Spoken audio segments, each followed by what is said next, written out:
After 40 years of marriage, I thought I knew my wife. But one unexpected moment shattered everything, exposing a web of lies, betrayal, and a truth so devastating, I could never look at her the same way again. For a long time, I lived in blissful ignorance, convinced that my marriage was built on a solid foundation. I never doubted my wife's loyalty, never questioned the love we shared. But reality has a cruel way of pulling the rug out from under you. The truth shattered my illusions. Donna had been unfaithful. She had been deceiving me all along. My name is John Miller, though most of my friends just call me Jay. Fitness is a big part of my life. I spend 5 days a week at the gym, committed to staying in shape. At 6 feet 3 inches and 192 pounds, I take care of myself, both physically and mentally.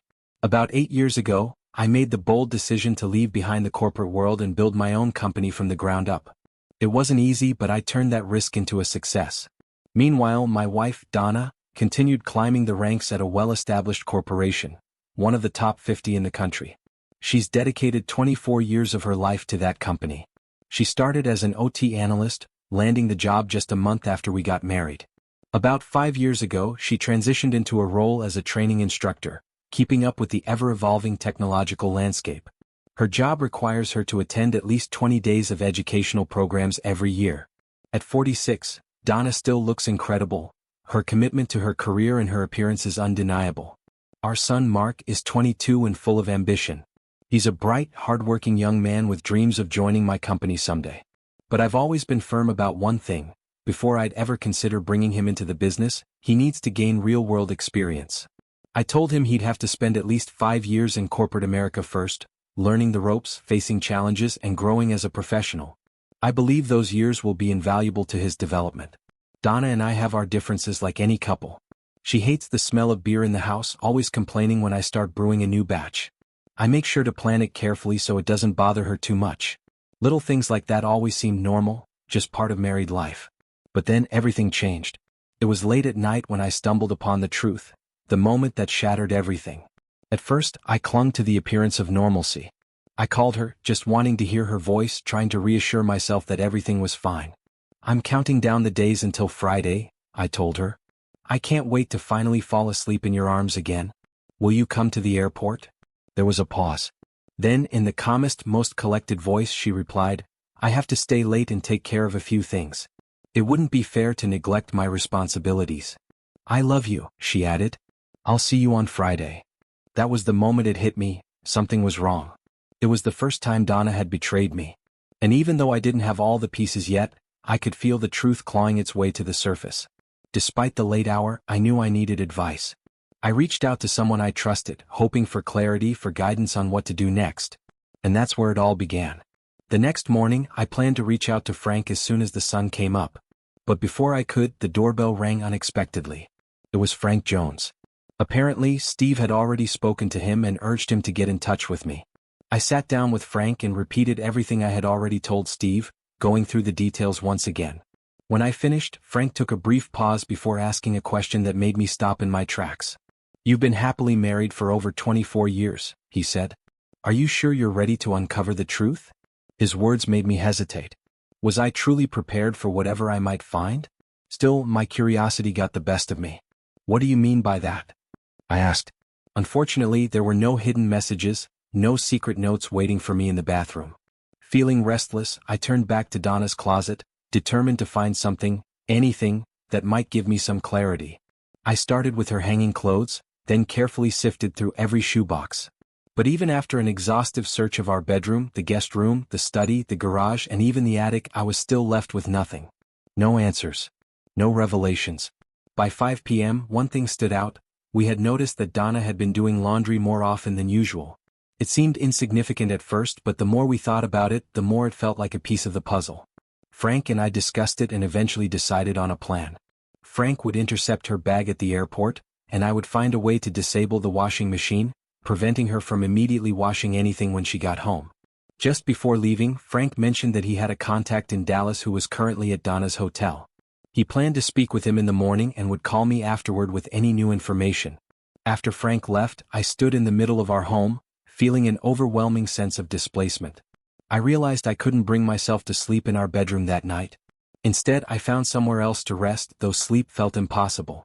Later, Frank shared photos taken of Donna at her hotel. The images showed her walking through the front entrance, accompanied by a man. Nothing in the pictures suggested an obvious romantic connection. They looked more like colleagues or acquaintances. According to Frank, they had lunch at a nearby restaurant and both paid separately. Afterward, they returned to the hotel, where additional photos captured them carrying their luggage to the elevator. Eventually, each of them checked out at the front desk before heading their separate ways. As I processed everything, Frank handed me a small task that gave me a moment to collect my thoughts.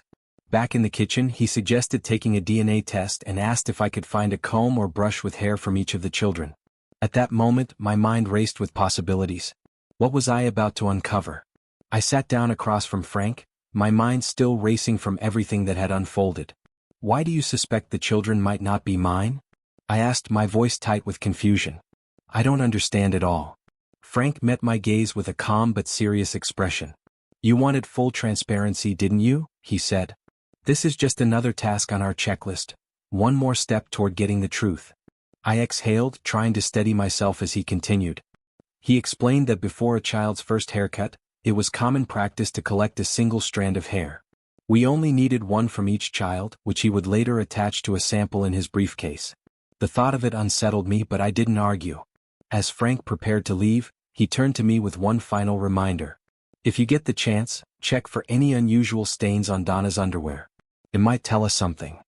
That night, I found myself standing on the terrace, staring into the darkness, deep in thought. Donna's frequent laundry routine had seemed so ordinary before, just another part of daily life. Now, every little detail felt like a clue I had overlooked.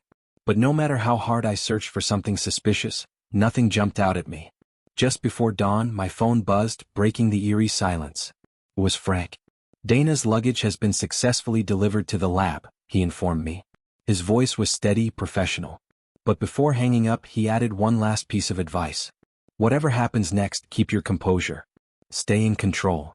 When morning finally arrived, I found myself waiting in the kitchen, nursing my third cup of coffee, anticipating Donna's return.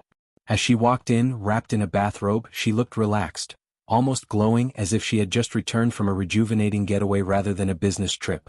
Good morning, sleepyhead, she greeted me, her tone light and cheerful. I studied her carefully, searching for any sign, guilt, nervousness, hesitation. But she was the picture of normalcy, moving through the kitchen with ease. How about a cup of coffee? I offered, keeping my voice casual. She smiled warmly. Yes, please. I'd love one, she replied, taking a seat at the counter. As she took her first sip, she let out a soft chuckle. You know, I should lose my luggage more often if it results in such a delightful little vacation. Her words hit me like a slap. I forced a smile, but my mind was elsewhere. Outside, I stepped onto the porch, taking in a deep breath of morning air. My thoughts were a storm of doubt and dread. Then, as if sensing my turmoil, Frank's words echoed in my mind. What does your intuition say? I hesitated, trying to separate my emotions from the truth. After a long pause, I finally whispered to myself, I don't know. But deep down, I feared I already did.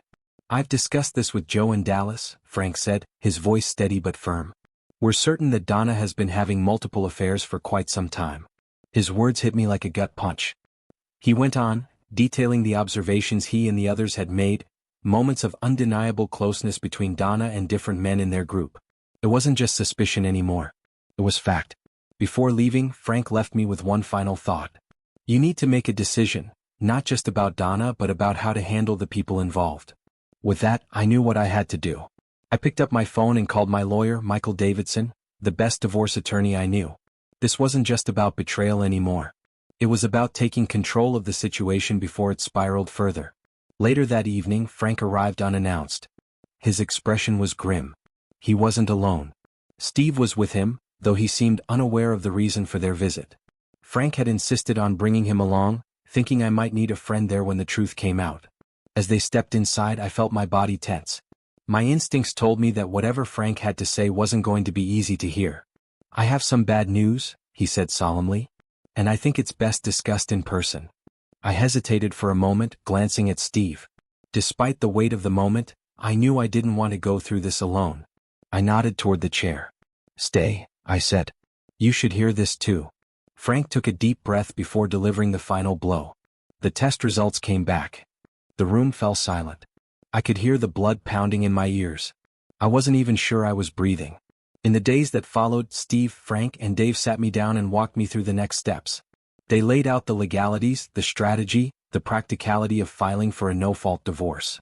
It was clean, efficient. The smartest way to cut ties and move on. Eventually, we gathered in Frank's conference room to finalize our approach, gathering more information, determining the best way forward, and above all, seeking justice for what had been done. At one point, curiosity got the best of me. Did Donna do anything suspicious while I was in St. Louis? I asked Frank. His response surprised me. No, he said. She kept a low profile. No questionable phone calls, no strange behavior. For a fleeting second, I wanted to believe that maybe, just maybe, there was still a chance that some of this was a mistake. But deep down I knew better. There were exactly 3 more training sessions left on Donna's schedule before our 25th wedding anniversary. It struck me then, the cruel irony of it all. That anniversary wouldn't be a celebration. It would mark the end. The end of our marriage. The end of our communication. And the beginning of something else entirely. I made a firm decision. I would not participate in any anniversary celebrations with Donna. Whatever gift she had planned, I wouldn't accept it. There was nothing left to celebrate. This wasn't a milestone, it was the final chapter of my life as the deceived spouse. From this moment forward, she would face the consequences of her deception, which had lasted for more than 24 years. A week passed and we found ourselves gathered in Dave's conference room, waiting for what would be another shocking revelation. The tangled web of betrayals extended far beyond my marriage. We uncovered a disturbing truth. Donna's affairs weren't isolated incidents. They were part of a larger, more convoluted story. She had engaged in unprotected relationships with multiple partners, making it impossible for her to determine the true fathers of her children. And she wasn't the only one. In Richmond, Virginia, George C. Thomas had been married for 24 years, raising 2 adult children in the same neighborhood. In Little Rock, Arkansas, Henry S. King had been married for 23 years, with twin sons who had just turned 21. Meanwhile, Charles K. Nixon from Columbia, South Carolina, had also unknowingly been part of this tangled mess. The connections were overwhelming. Casey's daughter was fathered by Chuck, while Catherine's son had a different biological father than the man who raised him. Catherine had 2 daughters, one fathered by George and the other by Chuck. Strangely, out of all the women entangled in this chaos, Joyce was the only one who had at least one child who was biologically her husband's. Henry was the father of Joyce's daughter and Catherine's son, while George was the father of Emily, one of Catherine's daughters. At this point, the entire situation felt like something out of a twisted soap opera. I needed a flowchart just to make sense of it all. Despite knowing that my marriage was beyond saving, there was still one final step, exposing the truth to those who needed to hear it most. The final training sessions were coming to an end, and we decided that the last hour of classes would serve as the ultimate reckoning. Everyone involved would witness the complete unraveling of the Gang of 6.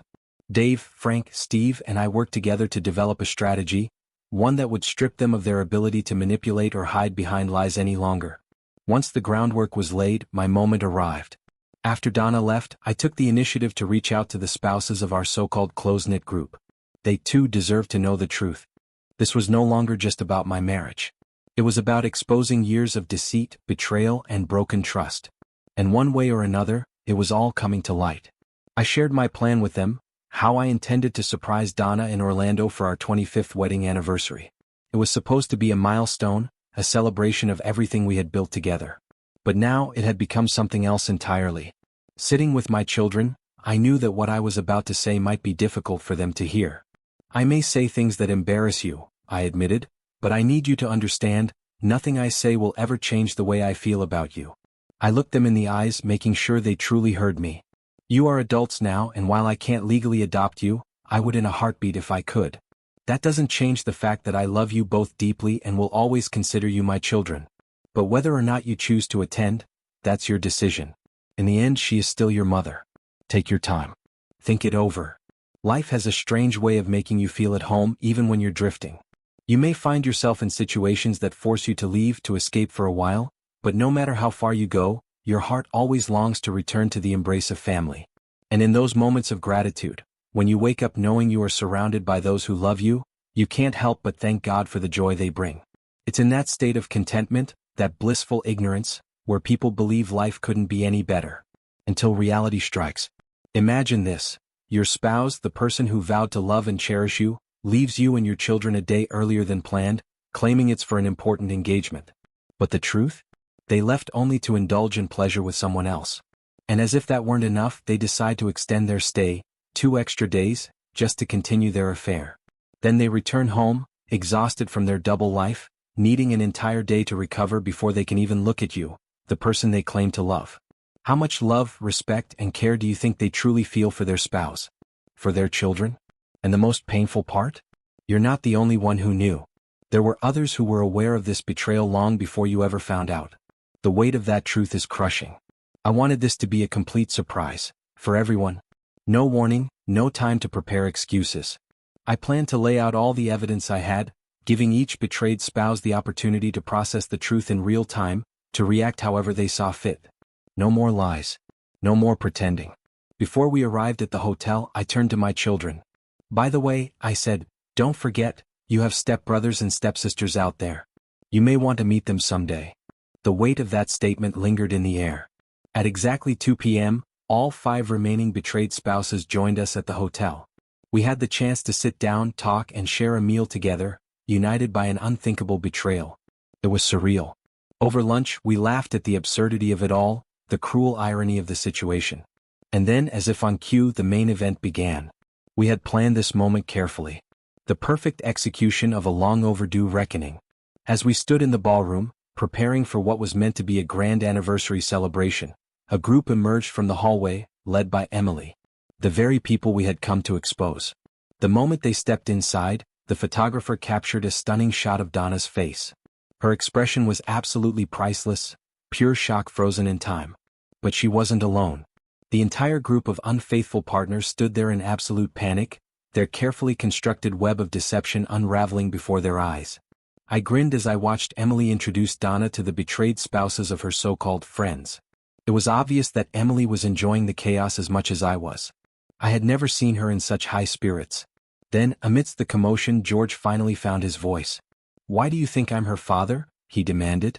I turned to him, meeting his gaze without hesitation. Extending my hand, my lawyer placed 3 documents in my palm. Wordlessly, I handed George the first one. "This," I said, "is a court petition for a paternity test." His eyes widened, but I didn't stop there. I handed him the second document. "I am suing you," I continued, "for 21 years of unpaid child support and compensation for the emotional suffering caused." Finally, I placed the last document in his shaking hands, a copy of the lawsuit I intended to file against him. The room fell silent for a beat. And then, almost as if on cue, smiles broke out across the faces of those around me. Justice was finally being served. I had no intention of letting any of them escape unscathed. They had enjoyed their games for long enough. It was time for them to face the consequences. Donna sat in a chair, her face buried in her hands, tears streaming down her cheeks. She was overwhelmed, paralyzed by the reality of what was happening. I took a step forward, my voice calm but firm. "Get ready," I announced, watching as shock rippled through the room. "Because the real fun is about to begin." A heavy silence followed. It was so still you could hear a pin drop. Taking a deep breath, I continued. "For years, secrets have been buried, covered up, ignored. But not anymore. Tonight, the truth comes to light." I turned to each of them, one by one, laying out the evidence, exposing their deception, and ultimately revealing the most devastating truth of all, the truth about the children. Emily, my daughter, had always felt something was missing, and now she had a burning desire to meet her biological father face to face. As for me, I abandoned my original plan and decided to let the moment guide me. My primary goal was clear. I needed to make them all fully aware that their web of lies had unraveled. The 6 of them, the so-called inner circle, had thought they were untouchable. But now their spouses knew. Their reputations were in ruins. And in front of my colleagues, I made sure to hand over the legal claims, ensuring that the consequences of their actions wouldn't just be personal, but financial and professional as well. As I finished, a voice broke through the tension. "Daddy, I love you," Emily whispered. That moment mattered more to me than anything else. Later that evening I sat with Ken. We drank several bottles of beer, barely speaking, just absorbing everything that had happened. Eventually, he made his way to his room, leaving me alone with my thoughts. It has now been 5 years since I dismantled the so-called Gang of 6. 5 years since I tore apart their foundation of deceit and left them to deal with the wreckage they had created. And I can say without hesitation that those years have been some of the best of my life. Their downfall was swift. Within a week, all 6 of them were dismissed from their jobs, stripped of the professional status they had once flaunted. Their marriages collapsed. Their lives fell apart. And while I don't take pleasure in suffering, I do take satisfaction in knowing that justice was served. The consequences of their actions have rippled through all of us, but none more than the children. They were the ones left to navigate the emotional wreckage, to redefine what family meant in the aftermath of such deep betrayal. But as for me, I survived. I thrived. And in the end, that's the best revenge of all. I'm not sure if Kent will ever be able to trust someone enough to settle down and get married. The scars left by betrayal don't fade easily. But Emily, she still has hope. Despite everything, she took Donna with her to Naples for a week, though their relationship remains strained at best. Donna has tried time and time again to explain herself, but each attempt is met with resistance. Emily refuses to entertain what she considers nothing more than another lie. "Save it for your therapist," she told her mother bluntly, shutting down every conversation before it could even begin. While Emily occasionally agrees to have lunch with Donna, Kent is different. He categorically refuses to meet with her. I can't blame him. There was a time when I was deeply in love with Donna, when I believed in us, in the life we had built together. But love cannot survive deception. Once I discovered the truth, everything changed. I understand that moving forward isn't easy for some men, that betrayal can leave them frozen in time. But I'm not one of them. Life goes on. We all have 2 choices, stay down or get back up. My children depended on me and I depended on them. There was no room for self-pity. Donna and I reached an agreement she would keep the house. She insisted there were too many cherished memories tied to it, too much history to simply walk away from. I let it go without a fight. My future wasn't in those walls anymore. That was years ago. Now, my life is something I could have never imagined back then. I have been happily married for 4 decades. I am now 64 years old and my beloved wife is 62. What we share is something truly special, something that goes beyond the ordinary. We are not only financially secure and in good health, but we have the privilege of raising 2 incredible daughters who have, in turn, blessed us with 3 wonderful grandchildren. Our journey together is more than just companionship. We are deeply, unshakably connected. Thinking about our relationship, I've come to realize that we are not just best friends, we are soulmates in the truest sense. Today, as I reflect on the past, I find myself at peace. The betrayals of yesterday no longer define me. What matters is the life I have now, the love, the laughter, and the family I've built. And that, in the end, is what truly lasts. I stepped into the house cautiously, not expecting anything out of the ordinary. But the moment I walked into the living room, my entire world came crashing down. To my horror, there she was, my wife, standing in nothing but her bra and panties. And next to her, Victor. For a split second, I froze, unable to process what I was seeing. My mind struggled to catch up with reality. She turned to face me, her expression a mix of shock and guilt.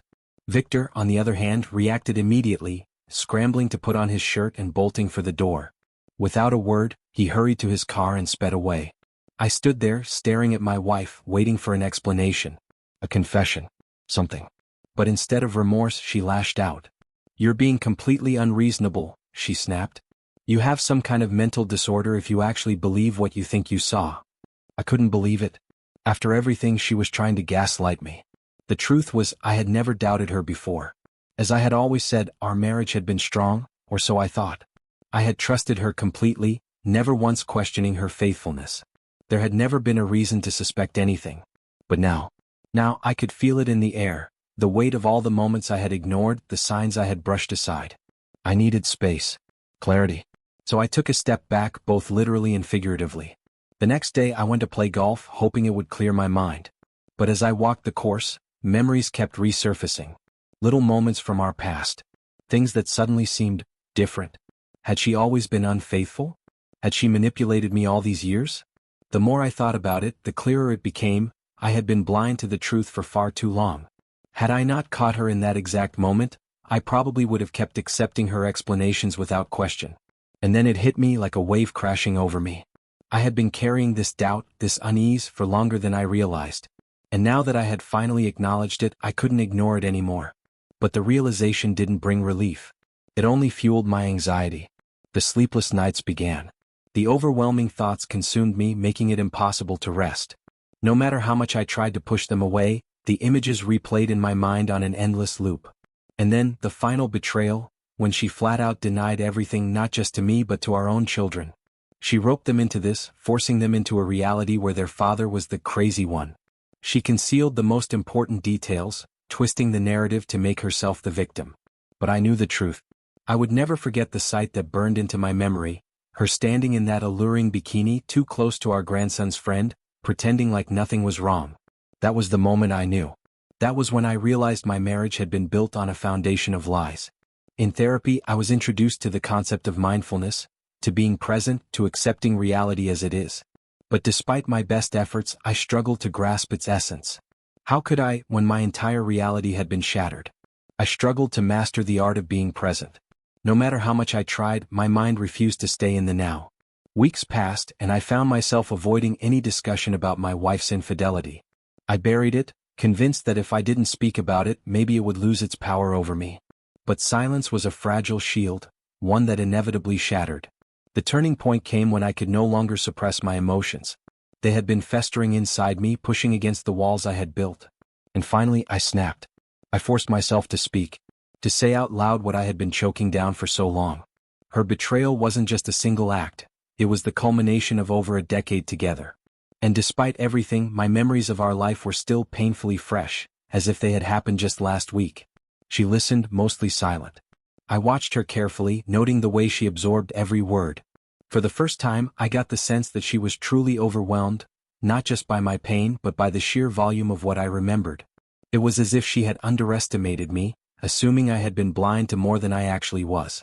A part of me suspected that she was calculating, measuring my knowledge, trying to determine just how much she needed to admit in order to protect herself. The closest she ever came to a real confession was, well, it wasn't a confession at all. It was avoidance. Deflection. The same tactic she had used for years.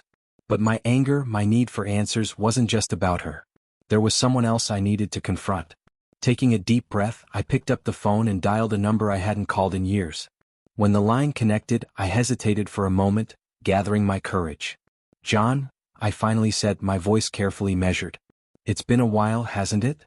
Silence. For a brief moment, I imagined his mind racing, replaying the moments of our past, piecing together who could be calling him out of the blue. Then finally his voice came through, tired, uncertain. "Who is this?" I swallowed the lump in my throat and steadied my breath. "It's David." Another pause. This one heavier. And then, a sharp inhale on the other end of the line. "David." His voice cracked, raw with emotion. I clenched my jaw, feeling the weight of everything we had been through, the years of friendship, the trust one had once given him so freely. "Why, John?"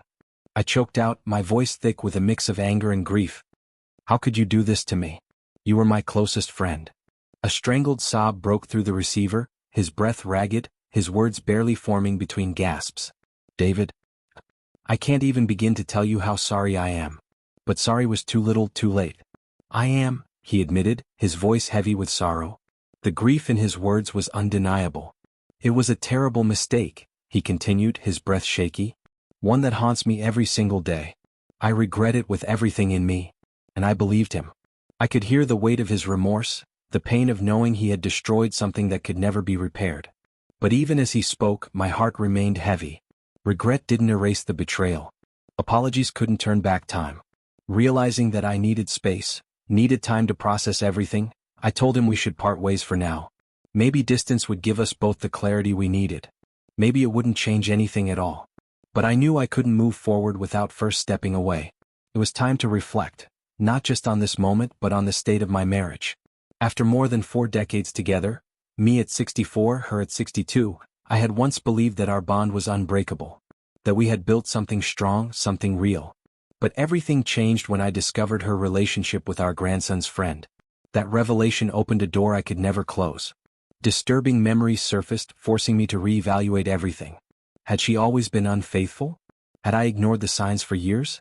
I questioned her loyalty, not just in recent years but throughout our entire relationship. The thought of spending the rest of my life with someone who had deceived me so completely was unbearable. Every time I looked at her, all I could see was manipulation and betrayal. I had reached my breaking point. I could no longer live in a world built on lies. After 3 exhausting months, we finalized the divorce. Anna moved in with our daughter while I sold the house and divided the money.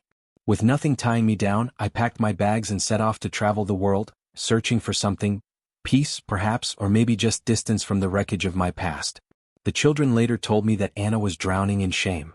The weight of it consumed her, sending her into a deep depression. Not long after, she suffered a stroke. And just like that, the woman I once loved, the woman who had broken me, was broken herself.